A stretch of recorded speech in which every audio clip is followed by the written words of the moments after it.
Vamos a llegar ya a la última conferencia de esta serie y vamos a cambiar un poco la perspectiva. Ya no vamos a analizarlo desde el interior de Europa, sino que vamos a analizar la crisis europea desde el exterior, lo que actualmente se llama el sur global, en el contexto de unas relaciones cambiantes entre el norte y el sur del planeta. Esto significa, sobre todo, relativizar el debate sobre Europa, puesto que los europeos en los últimos años nos hemos acostumbrado a considerar la crisis europea necesariamente como una crisis mundial, planetaria, puesto que Europa ocupaba el centro de los asuntos internacionales, pero como vamos a ver hoy, esto ya no es así. Cuando nos fijamos en otras regiones del mundo, seguro que nuestra perspectiva va a alterarse, vamos a relativizar elementos. Tampoco quisiera ahora prever el contenido de estas charlas. Voy a sencillamente presentar a los ponentes. Aurea Mota, que es socióloga procedente de Brasil y ha trabajado durante mucho tiempo en las distintas trayectorias de las sociedades de América Latina y concretamente la forma de entender la política liberal democrática desde distintos enfoques a los que se han observado en el norte, lo que ella llama un liberalismo atenuado. Y a mi derecha tengo a Jacob Dlamini, historiador sudafricano, que ha llegado a ser muy conocido en todo el mundo por un libro breve pero provocador, Native Nostalgia, en el que analiza la época del apartheid y cómo se recuerda esa época por los sudafricanos en sus municipios. Él también ha trabajado analizando la forma en la que la sociedad sudafricana, sobre todo la clase media negra, ha ido desarrollándose históricamente y se ha posicionado respecto a la modernidad sudafricana. Y bien, estamos colaborando, debo decir, actualmente, Aurea, Jacob y yo mismo en un proyecto que ya he mencionado. Aquellos que ya hayan asistido a otros debates lo conocerán, en el que intentamos contrastar sociedades coetáneas, contemporáneas, y analizando Europa, Brasil y Sudáfrica desde estos tres ángulos para intentar determinar cómo se van desarrollando de forma distinta cada una de estas sociedades. Lo voy a dejar aquí porque si no, seguro que acabaría tratando temas que ellos mismos van a discutir. Aurea, adelante.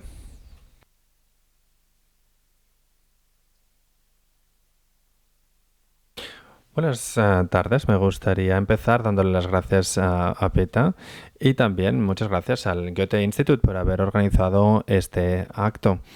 Algunos de los debates que ya se han organizado y otros que se están desarrollando por internet. Me parece que he aprendido muchísimo y también para mí pues es una alegría estar aquí y poder aportar mi perspectiva sobre esta crisis, algo que es importante para todos y en lo que todos reflexionamos.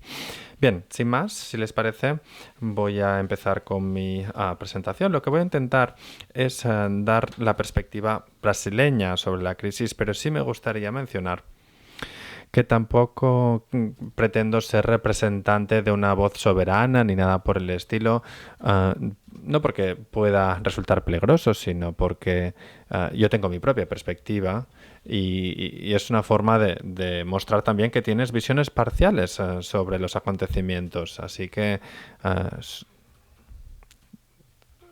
es una pequeña nota al pie que creía que era importante mencionar.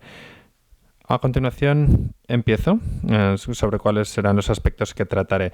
Es muy difícil discrepar con la propuesta de que el capitalismo y la democracia ahora son fenómenos mundiales de orden global, pero sí existe un error bastante frecuente que cometemos cuando se intenta apropiar exactamente del significado global. En cualquier caso específico, en cualquier ámbito del mundo, con su propia trayectoria de la modernidad, cómo las personas y las instituciones se implican en sus praxis democráticas económicas y realizan intercambios de capital deberían entenderse desde una seriedad para poder analizar distintos grados de implicación en momentos de crecimiento y de crisis. Lo que llamamos global, en mi punto de vista, viene conformado por una serie de puentes históricos muy sólidos. Sin embargo, estos puentes van mucho más allá. No tan solo posibilitan, digamos, una conexión entre distintas implicaciones, distintas cosmologías y praxis sociales, sino que son mucho más pluralistas. Empiezo, pues, diciendo que muchas perspectivas, digamos, del norte analizan lo que sucedió en el 2008 como una crisis global o mundial del capitalismo, pero debería entenderse desde un contexto social. No existió una crisis mundial del capitalismo, sino que fue una crisis que ha demostrado las limitaciones del capitalismo desregulado y la forma tan irreal de poder sostener un capital volátil que intenta imponerse por todo el mundo. Existen determinadas economías que están un poco más protegidas que otros. Y esto es lo que explica también esta característica no globalizada de la crisis. En mi opinión, digamos, la crisis europea, o en modo mucho más amplio, la crisis occidental, muestra el límite y la posibilidad, digamos, de las instituciones mundiales, regionales y locales contemporáneas para enfrentar la crisis sistémica del capital. Sobre todo, esta crisis más reciente demuestra cómo las prácticas democráticas sólidas y las instituciones pueden realmente evitar mayores daños en momentos de crisis. La economía brasileña, su vida política y social, por ejemplo, no se han visto fuertemente afectadas por los embates destructivos de la crisis. A continuación, pretendo explorar cuáles podrían ser algunas de las causas internas y también algunos datos que nos ayudarán a entender el impacto de la crisis en la vida económica y política de Brasil. Este debate nos puede ayudar a criticar también algunos de los análisis que parten de la idea del fracaso del sistema del bienestar por todo el mundo. De hecho, en Brasil el sistema del bienestar ha ganado en eficacia en los últimos 10 años. Mi argumento, por lo tanto, es el siguiente. Los factores internos nos pueden ayudar a entender por qué la crisis no ha dañado a Brasil con la misma fuerza que lo ha hecho en otros países. Y a partir de aquí, de esta idea, conviene también analizar cómo en distintos contextos el Estado, el mercado y la sociedad han participado o se han alejado, digamos, de la vida cotidiana. La explicación de diversos resultados en cuanto al impacto que puede tener cualquier crisis sistemática del capitalismo dependerá de ese punto. Es un momento en el que debemos ser muy cautelosos, me parece a mí, respecto a determinados análisis ya forjados sobre la situación o la coyuntura económica mundial, porque muchas veces la crisis se considera sencillamente la existencia de ganadores y perdedores. Si leemos gran parte de las monografías que versan sobre la crisis económica europea más reciente, en la introducción siempre se habla de, por ejemplo, los que han ganado con la crisis son Brasil, China, Sudáfrica, los países BRIC, etc. Siempre hay como un colectivo de personas, de países que han ganado y otros que han perdido con la crisis. Regreso al texto. En estos casos, yo creo que están dando por hecho que la crisis en sí misma es el punto de partida del análisis, pero tal como yo lo argumento, la crisis debería verse como el resultado final de toda una variedad de factores que pueden corregirse para evitar una situación aún peor. Me gustaría concentrar en una de las ideas que pueden extraerse de este contexto más amplio que he presentado hasta ahora. Analizar el vínculo entre democracia y capitalismo, sobre todo en momentos de crisis, o en ambos o uno de estos dos sistemas, para ello se requiere sobre todo no olvidarnos de las transformaciones sociales que operan en distintos niveles en la esfera local. Las conexiones y el nivel mundial de esta crisis, claro que importan, pero forman parte de un conjunto de variables mucho más amplio.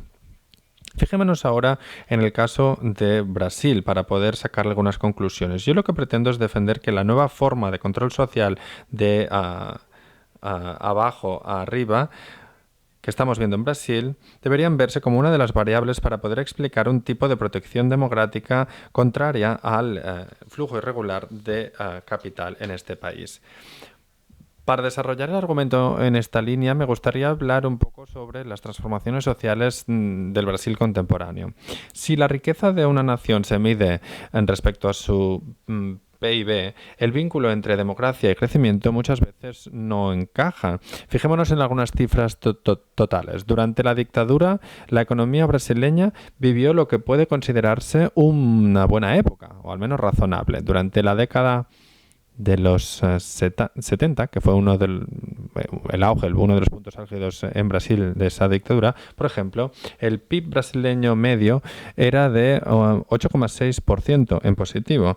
Comparémoslo con lo que sucede en la actualidad. El año pasado, Brasil ocupaba la séptima posición en el ranking internacional con un PIB de más 0,9%. Los dirigentes militares se sintieron bastante orgullosos porque, según ellos, limpiaron el país y lo mejoraron, en sus palabras. Durante ese periodo, se decía, esta es la metáfora que se utilizaba a menudo, que antes de compartir un pastel se tenía que dejar crecer y fermentar hasta que fuera lo suficientemente grande. Era una forma de hacer crecer a la población que en un futuro cercano iban a recibir parte del pastel. Pero esto nunca sucedió, más de 20 años de dictadura y durante la década que sucedió a esos días de la represión. Sencillamente, para ilustrar este aspecto con algunas cifras, el Gini, que es este índice que sirve para medir la inequidad, en la década de los 70 fue uno de los más altos en nuestra historia reciente, 0,59 de promedio, uno de los más elevados. Lo que acabo de comentar sobre Brasil también se puede aplicar a gran parte de los países de América Latina y a su historia social y económica. Prácticamente todos los países de la región han vivido una experiencia histórica reciente con una dictadura, seguidos por un periodo de transición hacia la democracia que coincidió con los experimentos neoliberales. No fue fácil consolidar la democracia en un contexto característico de una violencia del Estado contra cualquiera que no formara parte de esa ideología, pero también por la austeridad social y económica de la era neoliberal que ha seguido los gobiernos militares. Una vez más, el índice Gini brasileño en los años 90 fue de 0,60, incluso más elevado que en la dictadura, el más elevado de los últimos 50 años en ese país. Una cifra que demuestra una de las principales herencias de la historia brasileña, que respecto a la mejora de las desigualdades sociales fue consolidándose aún más por las políticas económicas que se imponían durante los años de dictadura y en la era neoliberal. Sin embargo, incluso durante los peores días de la dictadura en América Latina en general y en Brasil en concreto, los movimientos sociales se encargaron de organizar reuniones clandestinas con el objetivo de cambiar la situación política más amplia y también proponer nuevas formas de hacer que la sociedad civil pudiera acercarse o relacionarse con el Estado. Evidentemente, una relación que no podía estar marcada por un control opresivo del Estado respecto a la sociedad y que quedara ajeno a las voces disidentes y a la represión violenta. Todo lo contrario, los movimientos intentaban reflexionar sobre una situación democrática en la que la esfera política pudiera formar parte también de la vida cotidiana de la sociedad. El movimiento sanitarista, como es conocido, es un buen ejemplo de lo que comento, formado por estudiantes de medicina, de ideología de izquierdas, líderes populares comunitarios. Desde los años 60 empezaron a reflexionar sobre el sistema sanitario que debía ser universal, público y democrático. En este sistema se formaría un sistema institucional para permitir a la sociedad civil, al Estado, debatir conjuntamente las decisiones políticas que afectarían al sistema sanitario en su conjunto. Dirigentes del movimiento sanitario creyeron que sin la participación democrática de los grupos implicados en las políticas sanitarias, el sistema nunca podría funcionar. La Constitución de 1988 de Brasil es un punto memorable en la historia del país, no tan solo porque inauguró una nueva era democrática tras 20 años de dictadura, sino sobre todo por los ideales que podemos leer en el texto y que abrieron la puerta a la institucionalización de las esferas participativas en las que el Estado, el mercado y la sociedad civil deberían participar todos juntos en la deliberación de políticas públicas. La Constitución hizo posible que se crearan consejos de política pública en prácticamente todos los ámbitos de toma de decisiones política. Los ideales, como por ejemplo el que defendía el movimiento sanitario que acabo de mencionar, encontraron pues un espacio institucional para poder manifestarse o materializarse. Estos consejos son participativos, democráticos, son instituciones de deliberación formadas por representantes de la sociedad civil. Estoy utilizando este término de forma muy amplia, tal como lo utiliza la Constitución. Son ONGs, asociaciones, organizaciones, cualquier tipo de entidad o de, digamos, colectivo social organizado queda englobado dentro de esta definición. Como decía, están formados por representantes de la sociedad civil, el Estado y el mercado. Son deliberativos, es decir, que toman decisiones sobre lo que debería realizarse en la esfera política, pero también pueden tener una función asesora, es decir, que en esos consejos asesores no se toman decisiones, sino que se indican rumbos o caminos que deberían seguirse y que los políticos o gobiernos pueden asumir. Existen estudios que demuestran la existencia de una correlación entre los experimentos participativos con éxito y la mejora de las políticas públicas en Brasil.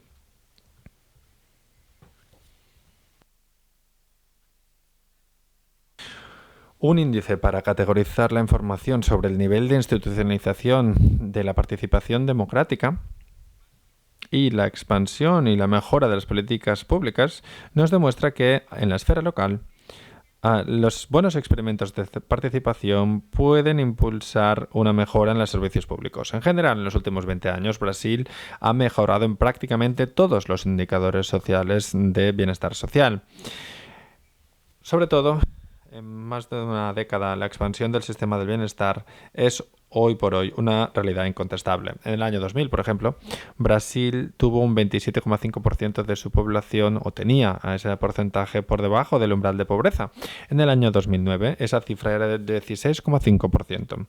Si desglosamos estos datos, veríamos que los resultados fueron mucho mejores en las regiones del país que en el pasado tenían prácticamente la mitad de su población por debajo del umbral de pobreza en la década de los 2000. También en las zonas centrales o céntricas de Brasil, en los últimos 10 años se ha dado una expansión de la clase media. El índice Gini también nos demuestra que la desigualdad en Brasil ha mermado. En el año 2001, el índice Gini era de 0,59 y se rebajó a 0,54. Parece una pequeña mejora, pero en la escala de este índice la verdad es que es toda una mejora. Brasil ha mejorado todos estos indicadores en un periodo en el que hemos observado crisis sistémicas del capital en Europa y en Estados Unidos. A raíz de esta imagen, digamos, social y económica, lo que yo sugiero es que la participación de la sociedad civil tiene la capacidad de crear una estructura más fuerte para permitir, digamos, una vida económica más óptima. La exclusión de gran parte de la población de la vida política y de los resultados de crecimiento que el Brasil ha visto vio durante la dictadura lo ilustra. En la mejor situación, la sociedad civil en aquella época se consideraba prácticamente como un colectivo de trabajadores, con muy poca participación en las esferas de la vida social y sin un sistema de bienestar público real que les pudiera proteger. Ese es uno de los motivos por el que parte de la clase media que antes consideraba al gobierno militar como positivo, empezaron a modificar también en la nueva era neoliberal, a cambiar su visión. La participación de la sociedad civil sucedió sobre todo fuera del Estado y en el campo económico esa división de la sociedad civil respecto al Estado fue aún más marcada. Esa visión maniqueísta de pobres contra ricos, capital contra mano de obra, Estado contra sociedad, etc., fue una de las características del primer decenio después de que se reinstaurara la democracia en Brasil, en el auge de la era neoliberal. En esta situación la sociedad era mucho más volátil y se fragilizó mucho más. La inestabilidad del mercado se sentía de forma mucho más cercana en la vida cotidiana de la población. población. A partir de aquí yo creo que uno de los factores que nos ayudan a entender por qué Brasil no se vio demasiado afectada por la crisis en los últimos 10 años es porque a lo largo de esta época hemos ido desarrollando una forma democrática y participativa de controlar desde abajo el flujo de la vida política. Las decisiones políticas que podrían haber tenido como fruto la exclusión de gran parte de la población cada vez costó más de lograrse y entre estas decisiones podemos afirmar que la cesión absoluta del control del capital por parte del Estado que dejara al mercado en una situación de laissez-faire no sería aceptada por la población. En este sentido, es posible considerar las protestas que tuvieron lugar en Brasil hace unos meses como corolario de este experimento democrático en nuestro país. Es posible defender, y yo lo defiendo, que la población que salió a la calle en Brasil quiso mostrar que tenemos que expandir aún más el ámbito democrático. Hay una serie de campos importantes en los que las decisiones siguen siendo controladas sobre todo por el Estado y el capital privado, y la sociedad civil quiere demostrar que sí, estas estructuras que aún evitan y crean barreras para la democracia y la exclusión de muchos pueden ejercer su poder, deben ser un actor autónomo que trabaje en el mercado y en el Estado, pero también fuera de ellos. No pueden detener un país durante una época y modificar también la cosmovisión que se tiene sobre ese país en particular. Y con eso ya llego al final. Me gustaría sencillamente intentar apuntar una respuesta muy provisional a la pregunta si existe una salida a la crisis europea desde la perspectiva brasileña que les acabo de comentar. Pensemos en las alternativas a la crisis europea desde un punto de vista brasileño. Yo creo que la escala a la que se trabaje no es tan relevante si es un Estado nacional o una zona común de la Unión Europea, para poder defender que la sociedad civil tiene que quedar incorporada por vías democráticas en los ámbitos de la toma de decisión política. Los movimientos sociales y las asociaciones civiles de voluntarios en general deberían tener unos cauces institucionales que les permitieran formar parte de la resolución y también implicarse como sociedad. En este sentido, el concepto clásico de control social del aparato opresivo del Estado hacia la sociedad puede invertirse y generarse mecanismos de control democrático desde abajo hacia arriba. Algunas de estas lecciones se pueden también extraer de la situación contemporánea en Brasil. En Europa, en mi opinión, se puede observar fácilmente la ausencia de un aparato para garantizar la participación de la sociedad civil en las decisiones que les afectan. En este momento de austeridad que estamos viviendo, sobre todo en España, pero también en otros países que han sido vistos como la parte débil de la amenaza económica europea, hemos visto que el Estado ha actuado en concordancia con la voluntad del mercado, sin preocuparse por el bienestar de gran parte de su población. Un control sistemático e institucionalizado de la sociedad hacia el Estado, sin ver al Estado como enemigo, podría ayudar a esas instituciones democráticas a proteger a la mayoría de su población contra la crisis del capital. Temo decir que esta vía democrática no es tan solo, digamos, lo que los grupos clásicos de interés, como los sindicatos y otros, vinculan al mundo laboral, sino que este giro democrático debe ser muy audaz, como lo fue en Brasil. Cualquier colectivo social que pueda organizarse para tomar parte de forma democrática en la esfera política de las decisiones debería encontrar un espacio institucional para ese fin.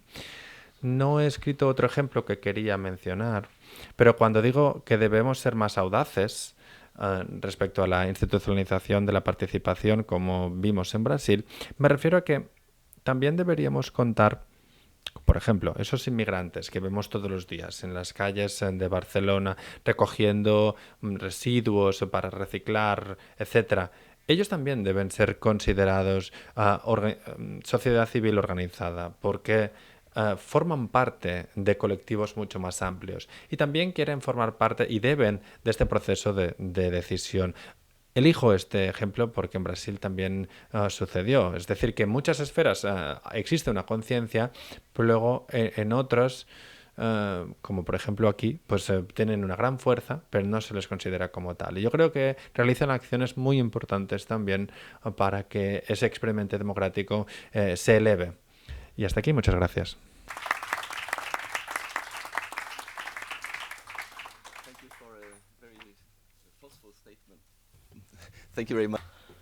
Muchísimas gracias por esta presentación tan contundente que nos muestra que podemos aprender muchas lecciones de Brasil y seguramente en ámbitos en los que quizás no esperábamos. No voy a hacer ningún otro comentario de momento, voy a pasar la palabra ya al segundo ponente de la tarde.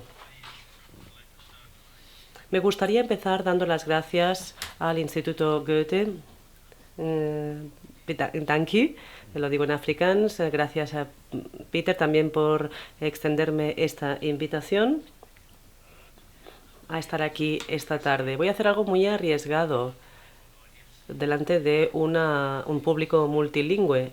Empezaré mi presentación con un chiste. Y es arriesgado porque no siempre se traducen bien. Una pareja va conduciendo por la campiña irlandesa, se pierde, y en un momento dado, a lo mejor conocen el chiste, van conduciendo por la campiña irlandesa, se pierden y llegan finalmente a una granja. Bajan la ventanilla y le preguntan: perdón, ¿cómo llegamos a Dublín desde aquí? Y el granjero mira a un lado de la carretera, mira al otro lado de la carretera, le menea la cabeza y dice: bueno, si yo fuera ustedes, no empezaría desde aquí. Bueno, yo siempre tengo la tentación de decir en cuanto al tema que nos ocupa esta tarde, es que si queremos entender la crisis europea o si queremos considerar desde la perspectiva del sur la crisis europea, imaginemos al granjero decir como sudafricano, diría, bueno, pues empecemos desde aquí. Y dicho esto, yo creo que hay algo que debe decirse. Bueno, de hecho hay muchas lecciones que pueden aprenderse de Sudáfrica como punto de observación privilegiado para ver lo que sucede en Europa. Y antes de empezar, me gustaría que supieran cuáles son mis intereses y cuáles son las conexiones en lo que ha dicho Áurea y lo que voy a decir yo. Mis principales inquietudes hoy, para decirlo de una forma muy sencilla, es una cuestión acerca de la viabilidad de la democracia social como proyecto político. En segundo lugar, lo que veo como la urgencia o la necesidad de desnaturalizar el lenguaje o el discurso de la crisis, porque solo hay que ver los periódicos locales, ¿no? La crisis. Todo el mundo piensa que sabemos lo que es. Y hay una necesidad de desnaturalizar esa suposición de que estamos hablando de algo natural cuando hablamos de la crisis europea. Estas son las dos principales inquietudes que me gustaría reflejar en mi presentación de esta tarde. Pero también me gustaría,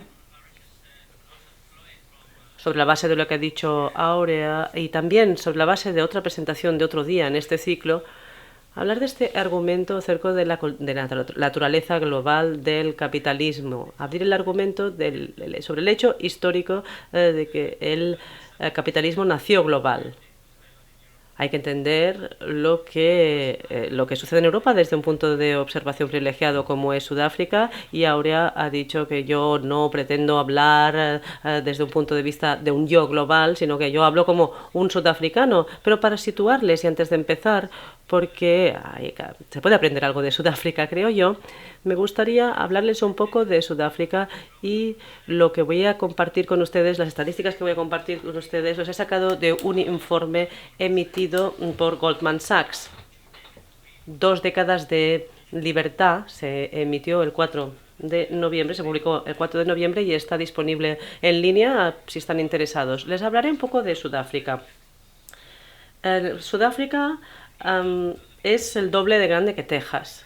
Si conocen Texas y saben lo grande que es, sabrán lo grande que es Sudáfrica. Esto no significa nada, porque toda Europa occidental, si empezamos en Londres y acabamos en Moscú, por ejemplo, esta parte de Europa cabe perfectamente en la República Democrática del Congo. África es 3,5 veces más grande que los Estados Unidos continentales. La población es de 51 millones. Y lo que intenta hacer el informe de Goldman Sachs es ver lo que se ha conseguido en 20 años de libertad, de independencia. Y yo presupongo que todos ustedes saben lo que era el apartheid y que formalmente acabó en 1994 cuando Mandela asumió el poder. Y había en ese momento 40 millones de habitantes. En 2011 ya eran unos 51 millones. El PIB en 1994 era de 133,7 mil millones y ahora en 2011 402 mil millones. El número de parados, de desempleados, en 94 era de 4,7 millones y ahora es de 5,6 millones. El número de empleos, y esto es interesante, en 1994 había 9 millones de personas informales, empleadas en el sector informal, 9 millones, ahora son 14 millones. Bueno, en cuanto al analfabetismo funcional, en 1994 un 33% de la población era analfabeta funcionalmente. La cifra ha bajado a un 19%. En la electricidad, la conexión a la electricidad, 58,2% de los sudafricanos no tenían acceso a la electricidad en el 94 y ahora estamos al 84% que tiene acceso a la electricidad y el 60% y cosas como agua limpia, saneamiento, etcétera, el 60% no tenía en 1994 y ahora 73% de la población sí tiene acceso a agua limpia, saneamiento. Solo el 50% tenía acceso a saneamiento y la cifra ha aumentado al 62%. Por tanto, hay muchas cifras que podemos mencionar aquí y estas son herramientas de análisis. Estas cifras evidentemente no son absolutas y se pueden discutir, pero lo interesante para mí es, bueno, 1994, cuando Mandela se convirtió en el presidente de Sudáfrica, solo 2,4 millones de los 40 millones de habitantes, solo 2,4 millones de sudafricanos estaban en el sistema de asistencia social y la verdad es que esto era así, pero en 2011 el sistema de seguridad social se había ya expandido a 15,2 millones de personas. En 1994 2,4 millones, en 2011 15,2 millones. Y el número de contribuyentes ha pasado de 1,7 millones en el 94 a 13,7 en 2012. ¿Y por qué es significativo? Pues porque cuando escuchamos a los conservadores en Sudáfrica hablar de la ampliación del sistema de asistencia social, de los servicios sociales, esto suscita toda una serie de cuestiones cuando hablamos de la crisis de los sistemas sociales y si podemos hacer una declaración generalizada, si todo es global o no es global, pero muy bien, habéis ampliado el sistema social, el sistema de seguridad social a casi 16 millones de personas, pero no es sostenible porque no tenemos suficientes contribuyentes. Pero si nos fijamos en las personas que son contribuyentes, número de personas contribuyentes y el aumento constante de esta cifra, una cifra de los contribuyentes en Sudáfrica, y como nota al pie, recuerdo leer un artículo en un periódico en el que yo trabajaba en Sudáfrica sobre el número de griegos que se habían declarado como millonarios y era increíble, eran 100 y en comparación, bueno, para tener una referencia, bueno, lo comparamos con el tamaño de las dimensiones de la economía griega, pues no tiene ningún sentido. Pero volviendo a Sudáfrica, al mismo tiempo, con estos cambios tan significativos, también hemos visto un aumento muy brusco en las dimensiones de la clase media sudafricana. Y nos referimos, para los que no lo saben, bueno, Sudáfrica tiene 51 millones de habitantes. De esos 51 millones, el 79% se considerarían indígenas, africanos indígenas, el 10% blancos o de ascendencia europea. Esta cifra ha descendido del 94, el 94 eran 5,5 millones, ahora son 4,4 millones de blancos. Ahora tenemos también mixtos, de ascendencia mixta, los mestizos, que como se llamarían en España, unos 3 millones aproximadamente, y luego tenemos de ascendencia india aproximadamente 1 millón. Este es el desglose. Y teniendo esto en cuenta, bueno, la clase media sudafricana se ha duplicado de un 7% en 1993 al 14% en 2008, y más o menos al mismo tiempo el número de blancos en la clase media ha descendido de 4,2 a 3 millones, pero no se desesperen, porque lo interesante es que ha descendido porque más blancos han subido a la clase media alta. Por tanto, la libertad ha sido muy buena para los blancos. Como porcentaje de la clase media, las cifras han descendido, pero porque muchos más se han ido a la clase alta. Bueno, escuchamos muchísimas historias de terror, de la expulsión de los blancos, pero no. Volviendo al sistema de seguridad social. Con esta ampliación a casi 16 millones de personas que están en este sistema de asistencia social, bueno, se desglosa lo siguiente: son 70% de transferencias en efectivo del gobierno. El 70% de estas transferencias van a niños, a la infancia de 0 a 18 años. Tienes derecho a un subsidio gubernamental. No es mucho, pero es algo con lo que puedes vivir. Y de hecho, si vas por las ciudades o los pueblos sudafricanos, verás que estos subsidios sociales apoyan economías. Encuentras muchos comerciantes de Bangladesh, indios, y que se están beneficiando de esta expansión de la economía y de la asistencia social. Y esto es otro interrogante en la crisis del sistema del bienestar social. El 70% transferencias directas del gobierno van a niños entre 0 y 18 años, a ancianos, pensionistas el 37%, y discapacidad 26%, y estos son cifras de 2007. Para el 2013 los subsidios a la infancia serán el mayor porcentaje, con el 36% para los ancianos, y la discapacidad ha bajado un 17%. Hay muchos 4,7 millones de personas en Sudáfrica tienen el virus VIH, algunos de ellos tienen SIDA, 2 millones han dejado ya de buscar trabajo, han desistido, y cuando Mandela subió al poder en 1994 teníamos un 23% de ancianos y ahora 24%.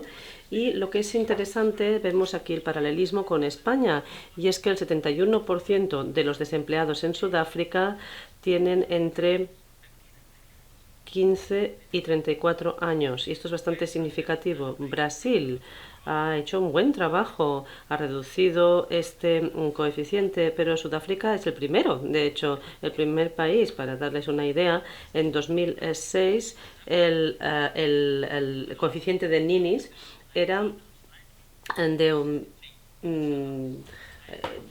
los jóvenes casi del 63%. Y otra cosa interesante: los que conocen Sudáfrica sabrán que Sudáfrica nació de la minería, y esto está relacionado con muchísimos problemas que quizás conozcan, pero para darles una idea, Sudáfrica era un territorio colonial. Si nos fijamos en Europa, para subrayar lo que decía sobre la globalidad del capitalismo en su nacimiento, desde la cuna, Sudáfrica era un lugar remoto colonial.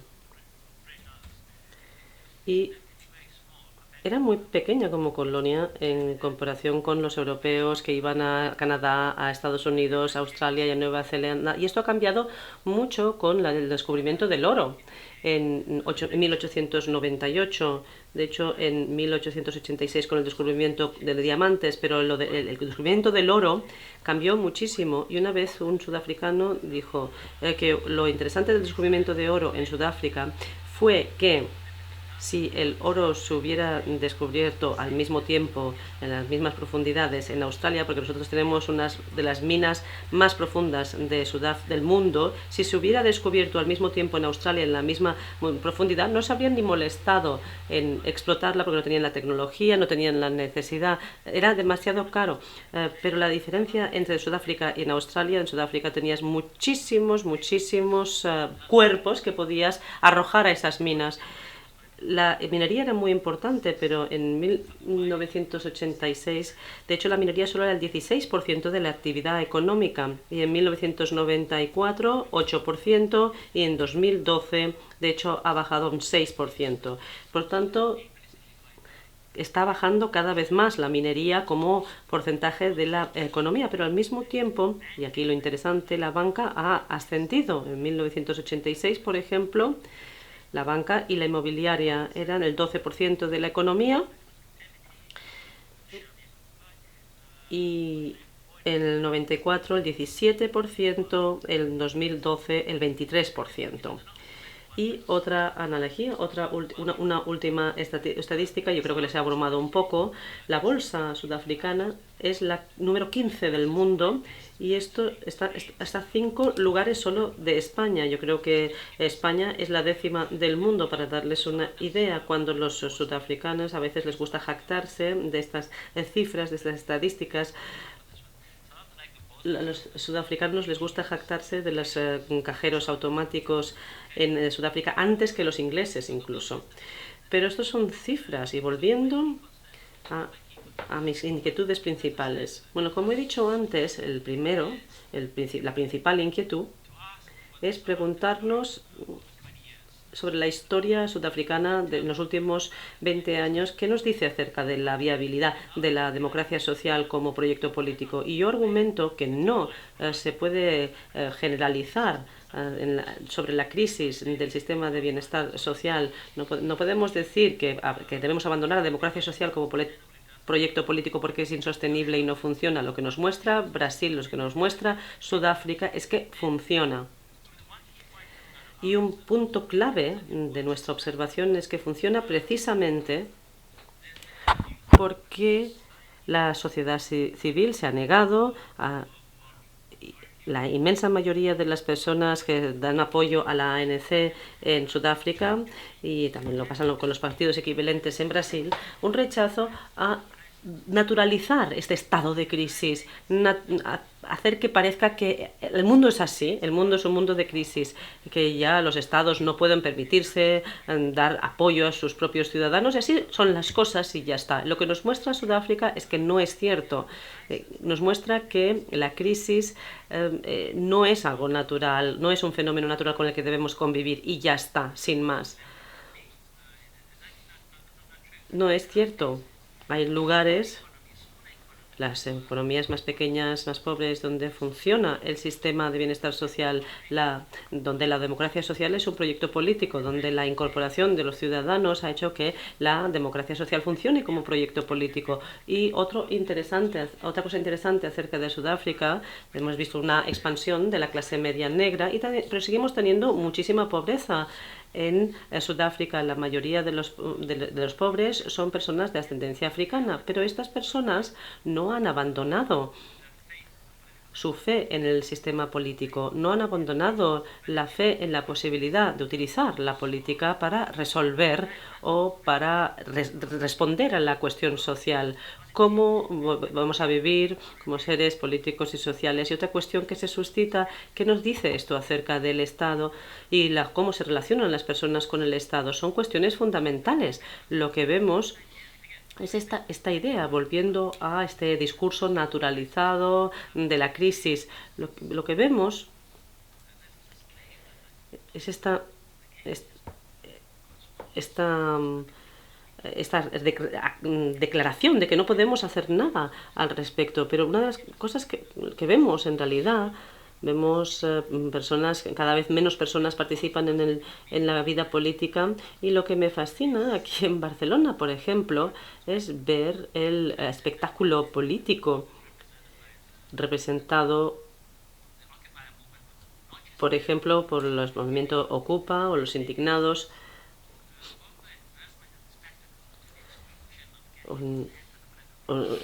porque es un rechazo a la exclusión, al desapego político, al no ir más a las urnas, porque votar sigue siendo importante. Pero es interesante, es muy interesante verlo. Algunos quizás considerar lo que ha pasado en Chile este fin de semana, donde hemos tenido muy poca participación en las urnas, en las elecciones. Parte de la antes, por ejemplo, había una penalización por no votar que ya no existe. Y puedes decir, vale, esto es dictatorial, a obligar a la gente a votar, pero funciona, y creo que eso es clave.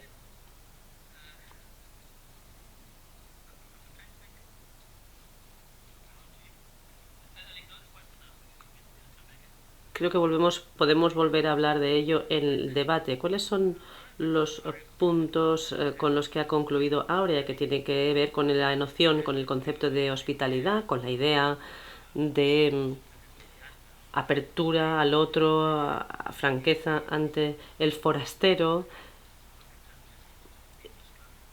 y el tema de las personas, por ejemplo, en Sudáfrica, el término para las personas que, por ejemplo, trabajan o rebuscan en la basura o trabajan como traperos en Sudáfrica, los scavengers. También se habló de ello en otro debate anterior, que una solución para la crisis europea sería que Europa se volviera a redescubrir. Y esto es interesante. ¿Y cómo lo interpreto yo? Y estoy abierto a cualquier tipo de corrección. Mi forma de interpretarlo, para que Europa sea más europea, tenemos que insertar en el corazón de Europa en la noción de hospitalidad. Y no como favor, simplemente hay que pasear por ahí para ver la pobreza en África, en Sudáfrica, y ver cuál es la imagen de África. En algunas partes de España se ve claramente esta imagen. Hace un tiempo organizamos un acto en ICREA, y una de mis ideas iniciales era una imagen, una mujer que caminaba por las Ramblas. Navidades del año pasado era una indigente, y tenía un póster el año pasado que decía África. Y también tenía una muñeca consigo. Y cuando veo esto, la pregunta es, ¿qué tipo de imagen está mostrando esta mujer de África? Es algo a lo que responderá la gente de forma más positiva, y es interesante pensarlo porque suscita toda una serie de preguntas sobre la hospitalidad, sobre cómo debemos convivir con el otro. Y esto, volviendo a lo que se ha dicho antes, ¿no? Parte de que Europa se redescubra debe ser tratar la historia de Europa, la naturaleza global de la historia europea, y no solo la naturaleza imperial de Europa o de alcance global, sino, por ejemplo, la obra de Fred Cooper en la Universidad de Nueva York, que muestra que para entender lo que es ser francés hoy en día hay que entenderlo históricamente, hay que entender la idea de que, somos franceses, muy bien, pero relativamente a quién. Y siempre ha sido un trabajo en proceso, siempre ha sido una negociación entre lo que significa ser francés en la metrópolis frente a lo que significa ser francés en San Luis, en Senegal y en otros lugares. Hablar de hospitalidad y de cómo podemos insertar la noción de la hospitalidad en Europa, también debemos pensar en la implicación colonial. Los alemanes en Namibia, por ejemplo, y es muy interesante, ¿no? Se niegan a disculparse por la masacre colonial que cometieron en Namibia. Podemos pensar en el uso de gas nervioso por parte de los italianos contra los etíopes. La única forma en que pudieron conquistar el territorio y las cosas que siguen pasando en Inglaterra o lo que los británicos hicieron en Kenia, en toda una serie de crímenes de guerra. Hay muchísimas conexiones y no utilizo estos ejemplos. Y ya tenemos Francia con Argelia y otras partes de África. No lo hago para avergonzar a Europa. Yo creo que es útil porque creo que muestran estas ideas como la hospitalidad, la apertura al otro, nos puede hacer darnos cuenta de que esto nos puede ayudar a darnos cuenta de las conexiones que tenemos, nos puede ayudar a darnos cuenta que si el capitalismo nació global y es así como fue, entonces las soluciones deben tener una perspectiva global que asimilen lo que está pasando en otros lugares, donde lo político ha salvado lo que podríamos llamar el proyecto de democracia social. Y lo que ahora me ha recordado, no sé cuántos lo recordaréis, pero cuando Clinton se presentó a la reelección, creo que fue en la reelección, de hecho, uno de los eslóganes, uno de los lemas era que la economía es la economía estúpida. Y yo creo que debemos darle la vuelta. Ok. Y no quiero hablar más de ello, pero bueno, esta sería mi última reflexión. Gracias. Thank you very much, Jacob. Muchísimas gracias, Jacob. Como seguro que muchos se acordarán, en otras ocasiones lo que he intentado es que los oradores hablen entre ellos. Sin embargo, hoy voy a hacerlo distinto porque, como ya habrán visto, Aurea Mota y Jacob Lamini nos han hablado desde perspectivas muy distintas, la brasileña y la sudafricana, pero me parece que han llegado a unas conclusiones bastante parecidas, en mi opinión. Así que lo que quisiera hacer a continuación es subrayar algunas de estas conclusiones, es decir, que han sido lo suficientemente claras y nítidas, pero como europeo, hablando ante este público, pues me gustaría que quedaran a lo mejor un poco más claras, si es posible, porque son observaciones que nos pueden ayudar a repensar la crisis europea o lo que consideramos que es una crisis europea. Empezamos con una referencia a Jacob, cuando Jacob hablaba.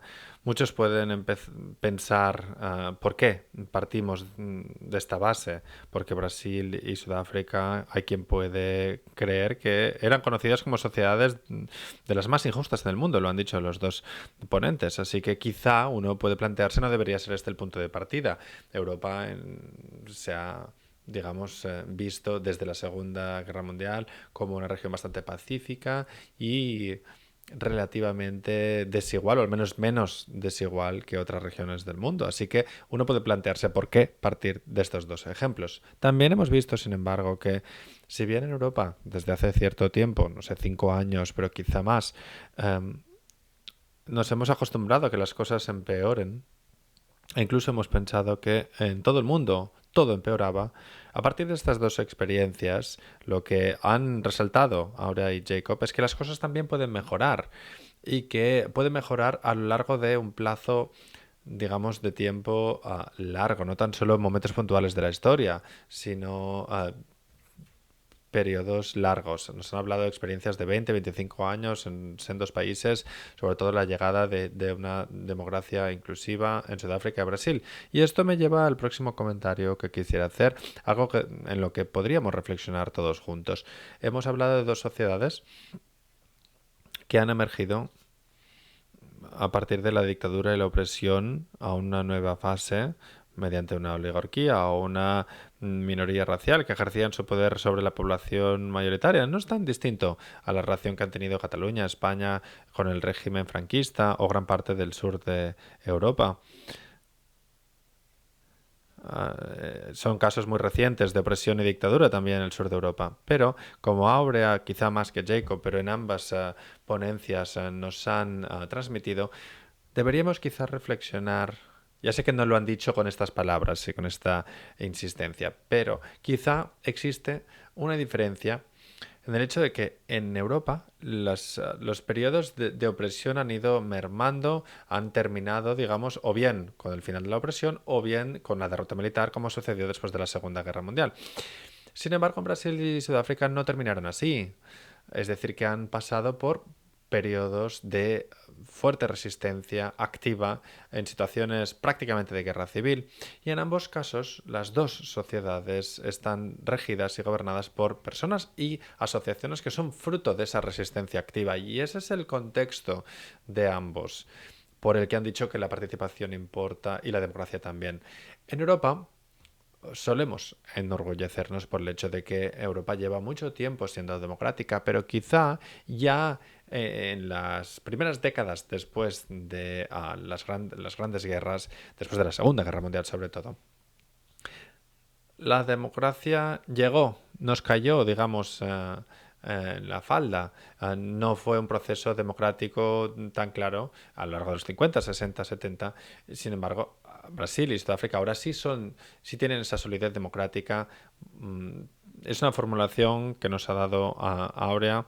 En lugar de pensar que los europeos consideren que el capitalismo ha destruido la democracia, podríamos pensar también que si la democracia fuera más sólida y más fuerte, nos protegería de la catástrofe que puede obrar el capitalismo en nosotros. Jacob también ha resaltado, haciendo el mismo hincapié, el concepto de democracia social, el sistema del bienestar, de la asistencia social en ambas sociedades, pero bueno, Jacob quizá ha insistido más. Y la democracia en este sentido es más fuerte cuando es participativa y cuando es una democracia social, cuando aborda las preocupaciones, digamos, de la mayoría. Los europeos, en este sentido, tenemos aquí motivos importantes sobre los que reflexionar y que nos llegan de experiencias que suelen olvidarse, en los que ya no pensamos en la actualidad. No sé si alguno de los dos quisiera reaccionar ante lo que he dicho, o quizá pasamos ya el turno al pueblo, al público presente. ¿Alguien quiere comentar algo?